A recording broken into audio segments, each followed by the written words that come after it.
What's poppin', y'all? Your boy Marcin back again with another video. We're going to be talking about UFC Fight Night Moraes versus Sandhagen. This is a pretty sick card. Should be a pay-per-view. If it had a championship fight, it probably would be.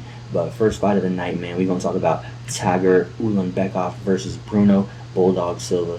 Let's just hop right into it. We got the #1 flyweight in Russia, and Tybur Ulanbekov. He's a moderate favorite at -345 opening from Russia. 5'7".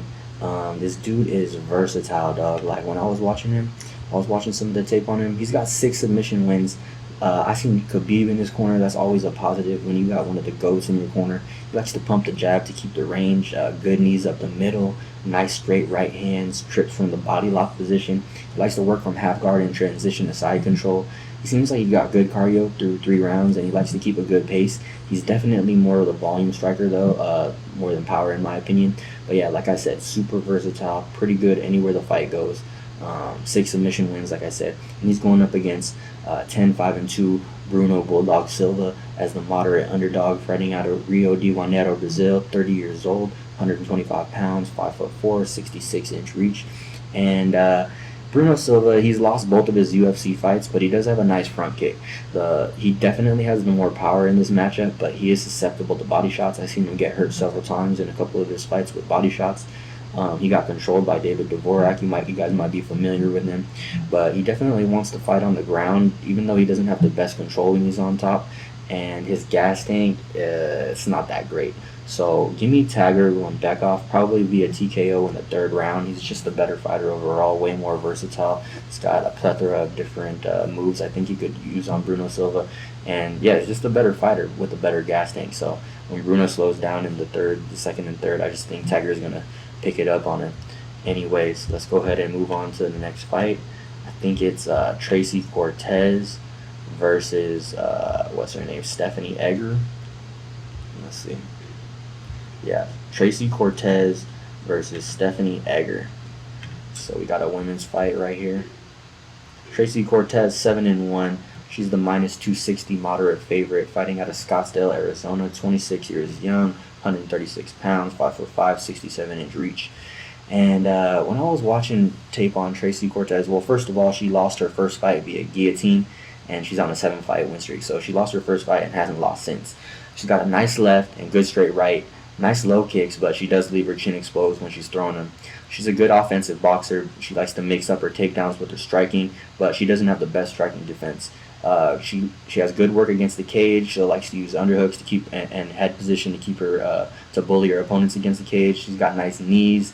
Works hard for takedowns. She's relentless with her takedowns. She's got nice cardio, good scrambles in the grappling.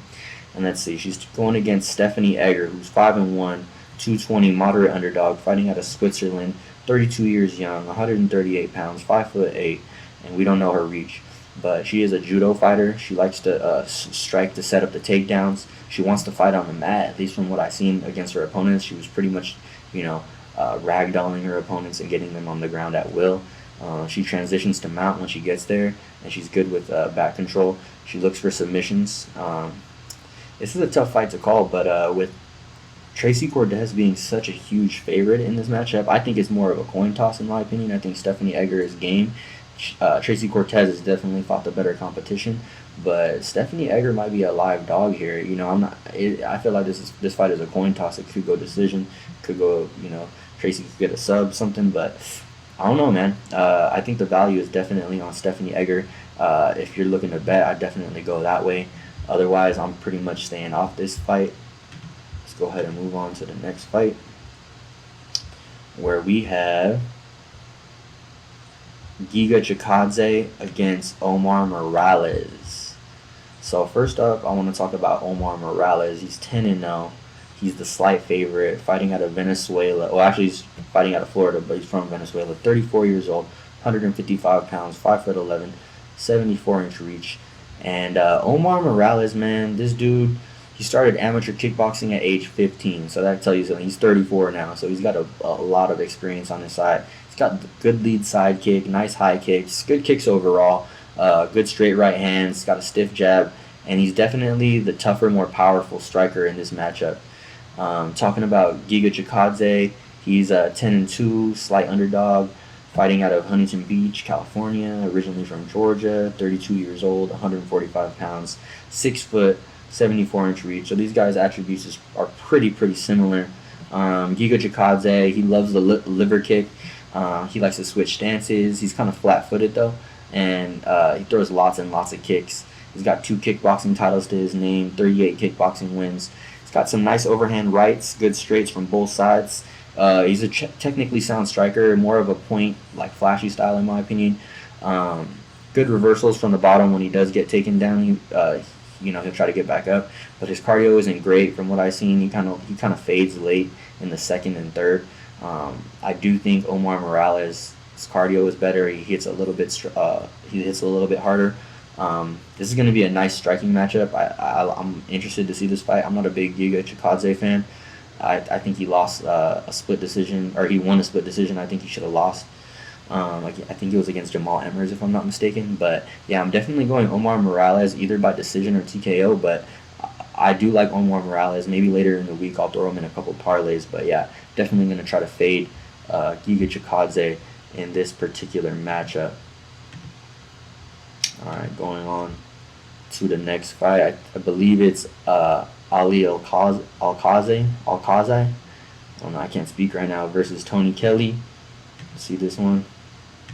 See what's going on with this one. First up, I want to talk about the Royal Fighter. How about I'll just say that? Ali Alkaze, slight underdog, fighting out of Jordan, 30 years old, 136 pounds, 5'6", 68-inch reach.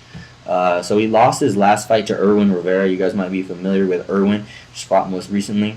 And this dude, he likes to use trips from the body lock to get his takedowns. Likes to transition them out. He definitely wants to fight on the ground. I seen him get 2 standing guillotines though, so Tony Primetime Kelly got to be aware of that.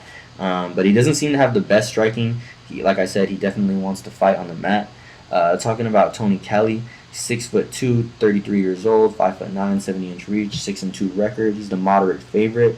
This dude has some nice low kicks. He'll rush in with combinations. Good movement and footwork with a nice jab.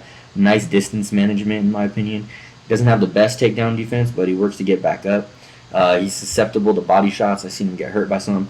He will go for guillotines and accept takedowns, which I'm not a real big fan of, unless your guillotine is just like otherworldly. Doesn't like to get pressured though, so that's what I noticed. He's got some high level striking, not the best power, but he definitely showed heart in his last fight. It was a good fight. I'm favoring Tony Kelly to win this. I don't have the best read on this one. Ali Alkaze might be able to take him to the ground, and like I said, Tony Kelly tries to go for those guillotines, but if he doesn't get him, then he's going to be on bottom. He doesn't accept bottom position, but it's never a good look when you're on bottom and your opponent wants you to get you to the ground. So I'm leaning Tony Kelly here to win probably a decision. I think he's going to outstrike him if he doesn't get taken to the ground. His striking is definitely better than the Royal Fighter in my opinion. So I'm leaning Tony Kelly in this one. Alright, moving on to the next fight. We got, I believe it's Impa Kasangane versus Joaquin Buckley. Yeah, here we go. So, Impa Kasangane, you guys might remember him from the Contender Series. He's a Contender Series alumni. 8-0. He's the moderate favorite in this instance. 26 years old, 185 pounds, 5'11", 73-inch reach. And, yeah, he most recently beat Maki Patola by decision. In this matchup, he's the more technical striker. They both have kind of like similar forward plotting styles, though. I'm not a big fan of either of these guys, but Impa, in my opinion, he's probably the more versatile on the feet. The slightly more technical. I would say he's definitely the more technical striker of the two. Joaquin with the power advantage. But let's talk about Joaquin Buckley, who just fought Kevin Holland. He almost got knocked out twice, basically. I mean, he was almost done at the end of the first round, and then he goes out in the second round and gets knocked out. He's the moderate underdog. That wasn't too long ago. That actually just happened. 26 years old, 185 pounds, 5'10", 73-inch reach. So the attributes are pretty similar. Joaquin Buckley, though, At least half of his wins come by knockout. Something to think about. Lost his most recent fight to Kevin Holland. Like I said, he's definitely the more power puncher. They're both strong athletes, but he's a really good athlete himself. He throws wild looping punches though.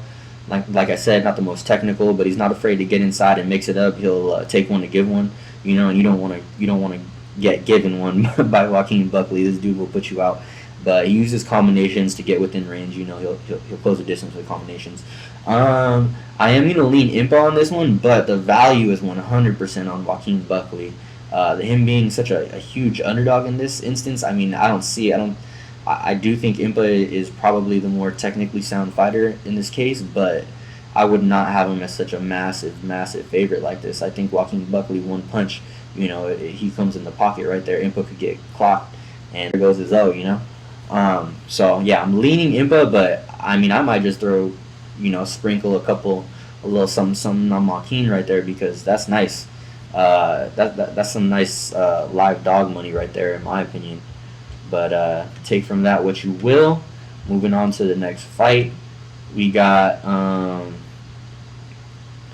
who is it? I think it's Rodrigo Nascimento. Let's see.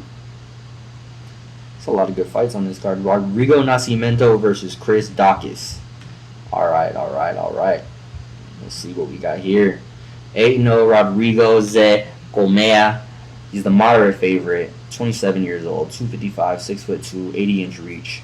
And this dude, he trains at American Top Team. You love to see that with all the great training partners over there. He's a dangerous submission specialist.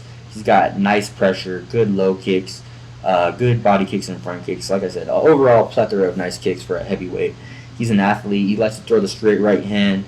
He clinches against the cage. He likes to use tricks to get the takedowns and get the fight to the ground, where he excels. Let's talk about his opponent, Chris Daukaus, older brother of Kyle Daukaus, you might be familiar with. This dude's 9-3. He's the moderate underdog, 31 years old, 241, 6'3", 76-inch reach. So he's at a 4-inch reach disadvantage. You hate to see it, but yeah, like I said, this dude's an athletic heavyweight fighter as well. Both these dudes are athletic. He's very fast. He's got some accurate hands. He likes to punch in combinations, which we love to see as well. He's nice in the clinch. He's got potential. He's a potential betting underdog, in my opinion, with the line being so huge, man. It's pretty crazy. I think he did earn his Brazilian Jiu-Jitsu black belt recently, which you like to see that as well, especially against this opponent, Rodrigo Nascimento. I mean, like I said, he wants to get the fight to the ground, so Chris might be using his Brazilian Jiu-Jitsu in this matchup if it does get there. But I'm going to lean Rodrigo Nascimento in this one. But I think Chris Daukaus has a nice chance at being a live dog, depending on what the line is now.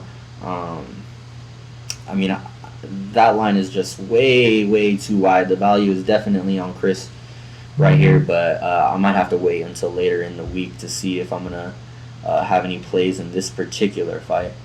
But let's move on to the next one. We got Tom Breeze fighting KB Buller. All right. So Tom Breeze, 11-2, fighting out of the UK. He's the moderate favorite, 29 years old, 185 pounds, 6'3", 73-inch reach. And talking about Tom Breeze, man, the first thing that comes at you is this dude has pulled out of fights before for the mental hurdles that he struggles with. I think he has like problems with anxiety and stuff. He gets really nervous or something. But yeah, he's pulled out of fights before. He's on a back-to-back 2-year layoff, and he's a former 170-pound fighter. And now he's fighting at 185. So he's going up against this dude who's pretty much unknown. I mean, he's 8-0, but he's the moderate underdog. And 28 years old, 185 pounds, 6'4", the Bengal. And it was really hard to find any tape on him. But what I did see, he's got some nice clinch strikes. He's got some very good kicks. And, I mean, that's pretty much it. Like I said, very minimal tape to watch on KB Buller. But with Tom Breeze having those mental issues, I mean, Tom Breeze is nice. He's a good fighter when he's there mentally. But it's just like, man, how can you put your money on that, you know? KB Buller's a nice prospect. I like him. For this fight, again, I'm probably just going to have to pass on this one. But the value is definitely on KB if you're a betting man, you feel me? So keep that one in mind. Might have something for you guys later in the week, betting-wise, on that one. But let's go ahead and move on to the next fight. some of these guys, it's just hard to find tape on them, you know. But yeah, Youssef Zalal versus Ilia Topuria. Let's talk about Youssef Zalal. This dude is 10-2. He's the slight favorite. He's Moroccan, fighting out of Denver. 24 years old, 146 pounds, 5'10", 75-inch reach. This dude's a prospect, man. I think this is like his 5th fight in the year. He's stayed really busy during the COVID era. He's got some very nice grappling, very good wrestler. He likes to hit body shots. I love to see that. Very nice defensive striking. You know, he's definitely one of those fighters who likes to hit people without getting hit.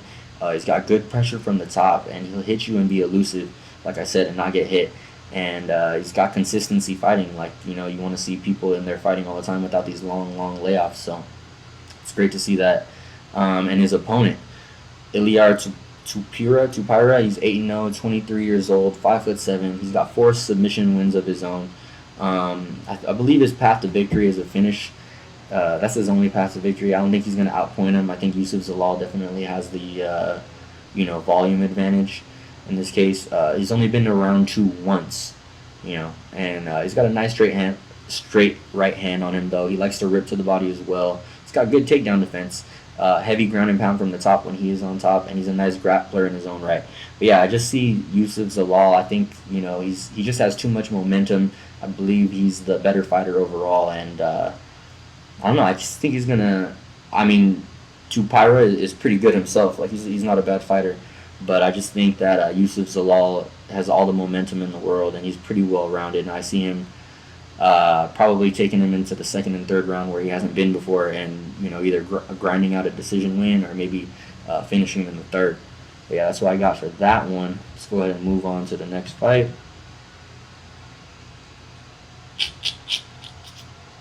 Next fight, we got Tom Aspinall versus Alan Baudot. Yeah, alright, so first off, let's talk about Alan Baudot, the Black Samourai, 8-1. He's the moderate underdog. He's French, fighting out of Japan, 32 years old, 206, 6'4". This tall dude. He's on a 2-fight win streak. This dude's got very unorthodox, very flashy striking. He's pretty wild out there, but he's really entertaining. Like, this is going to be a fun fight to watch. I'm pretty excited. He's got some nice inside leg kicks, good front kicks. He throws looping hooks, though, that can leave him exposed. And he's going against my guy, Tom Aspinall, who we just seen knock, I forget, Collier, I think that was his name. Tom is 8-2. He's the moderate favorite, fighting out of England, 27 years old. He's on a 4-fight win streak. Yeah, he most recently knocked out Jay Collier. These dudes are both big dudes, 6'5" versus 6'4". Damn. But yeah, so Tom Aspinall, he's a really nice boxer. He's got his BJJ black belt allegedly, even though we haven't really seen him use it before. But he's a Brazilian Jiu-Jitsu black belt. He's a very powerful striker. He's got a strong right cross. That's what he knocked out Jake with most recently. And he's just the more technical striker, in my opinion. And I'm definitely going to go with Tom Aspinall via TKO, probably in the 2nd or 3rd round. Alan Baudot, like I said, this dude likes to get wild with it. And while it makes for very entertaining fights, it leaves them open at times. So I'm definitely going Tom Aspinall via TKO, second round. Great. We're moving decently. Markus Perez is the next fight versus Dricus du Plessis. I think he's making his UFC debut. But first off, let's talk about Markus Perez. This is the Joker, my guy. He comes up to the weigh-ins with the Joker makeup. 30 years old, 186 pounds, 6'1", 73-inch reach. He's fighting at American Top Team, and he's actually the underdog in this case. Wow, that's it's pretty crazy. But Markus Perez, what can we say? He's lost his last 2 fights, but he does have an underrated sub game. He's never been finished, but he can be outpointed. He's got some nice leg kicks, some pretty vicious leg kicks actually. He's got some really good elbows in the clinch. I love when fighters use those elbows. Underutilized weapon in my opinion. But anyways, he likes to use the body lock to take his opponents down or just control them in general. But man, he's a grinder, Markus Perez. And his opponent, Dricus du Plessis, still knocks, 14-2. He's the slight favorite. 26 years old, 185 pounds, 6'5", 76-inch reach, so he is going to enjoy a 3-inch reach advantage. So first thing you want to know about this dude is he's a kickboxer, and this is his first UFC fight ever. So he's never been to the judges before, so we're not sure what his gas tank is like. He's definitely fought the lower competition in my opinion, but this dude has nice low kicks of himself, so this might be a low kick battle. He's got some good MMA IQ from what I've seen, and he's got a nice overhand right overall. You know, his striking is pretty nice. He's definitely the more technical striker, but if the fight goes into later rounds, I'm really curious and interested to see how it could go. You know, with Markus Perez being a slight underdog and he's faced, you know, UFC caliber competition, I'm gonna lean Markus Perez here. I mean, he definitely has the power, and he's never been finished, like I told you guys. So if he could take Dricus to, like, you know, the third round, I could definitely see him like just wearing on him and grinding on him and potentially winning a decision. So that's my pick for this one. I'm gonna go Markus Perez via decision. I think he's gonna be able to. He might lose the first round and then come back and win the second and third, potentially. All right. So the next fight we're gonna talk about is Ben Rothwell versus Marcin Tybura. Man, I'm gonna be honest with you guys. I don't really have too much to say about this fight. This is probably my least anticipated fight on the card. Just my opinion. Ben Rothwell, 38-12. He's the moderate favorite. 38 years old, 265. He's a big boy, 6'4", 80-inch reach. Man, what can I say about Big Ben? Man, he's got an underrated submission game of his own. Gas tank issues. He hasn't been taken down since 2013. Pretty neat little factoid there. But man, he's low volume, and so is his opponent, Marcin Tybura, 19-6, plus 160 underdog, 34 years old, 252 pounds, 6'3", 78-inch reach, so a 2-inch reach disadvantage. But Marcin's on a 2-fight win streak, very low volume striker, like I said. This is going to be a sloppy heavyweight fight, most likely. As bad of a gas tank as Big Ben has, Marcin's might be worse. Overall, this is a pass for me. I don't like either of these guys. I'm leaning Big Ben Rothwell here, but it's just because I can't stand Marcin Tybura very much.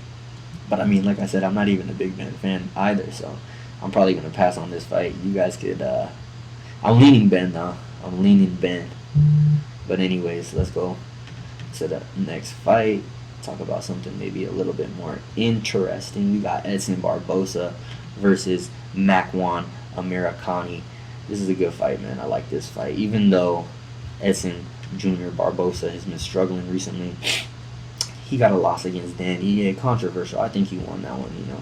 But anyways, let's talk about Edson Barbosa. 20-9, moderate favorite, 34 years old, 145 pounds. So he's fighting at 145 again for the second time. He's 5'11", 75-inch reach, and he's at an American top team. You love to see that. So what do we know about Edson? Well, what does everybody know? He's got vicious leg kicks. You know, all of his leg kicks, all of his kicks in general are just deadly. He's definitely fought the better competition. I think he won his fight with Ige, like I told you guys. He's lost his last 3 fights, though, unfortunately. He's got wins, though, over Dan Hooker, Gilbert Melendez, Dariush, Anthony Pettis. He mostly loses versus people who can take him down. And Makwan, you know, he can kind of take him down, but we'll see. He's got to go through the fire first. He definitely wants to keep the fight standing. He's fighting at 145 for the second time, like I said, normally a 155er. But yeah, let's talk about his opponent, Makwan, Mr. Finland, Amirkhani, 16-4, the moderate underdog, fighting out of Finland, 31 years old, 146 pounds, 5'10", 72-inch reach. So he's at a 3-inch reach disadvantage. And this dude attempts 3.16 takedowns per 15 minutes. He's pretty relentless in that case. He's a pretty strong athlete in his own right, and this is definitely going to be his toughest opponent yet. It's in Barbosa. See, the difference in wins, like his best win is either Fishgold or Danny Henry, and then you got Edson Barbosa, who's got wins over Melendez and Dan Hooker and Anthony Pettis and Dariush. Like, that's a big difference, you know what I'm saying? Makwan's striking is pretty rudimentary, but you know, he's an amazing submission artist. He wants to fight. He wants to get the fight to the ground. If he gets the fight to the ground, I could definitely see him potentially subbing Barbosa, but that's a big if. I'm definitely leaning Barbosa in this fight. I just think it's a huge step up in competition, even though Barbosa's been on kind of a slide recently. He's been fighting the way better competition. He's fought way better fighters than Makwan Amirkhani. If Amirkhani can get it to the ground, he could sub him. I might sprinkle a sub, a little hedge bet on Makwan, but otherwise I think Barbosa should beat Makwan Amirkhani. Alright, let's go ahead and move on to the main event of the evening. We have Marlon Moraes versus Cory Sandhagen. Versus Cory Sandhagen. Let's try this again. Alright, there they are. So first up, man, let's talk about Cory Sandhagen. This dude is 12-2, 28 years old, 5'11". He trains at an elevation. He's the slight favorite in this, and I'm pretty surprised by that. I don't know. I just thought the name recognition of Marlon Moraes would have, a little bit more pull.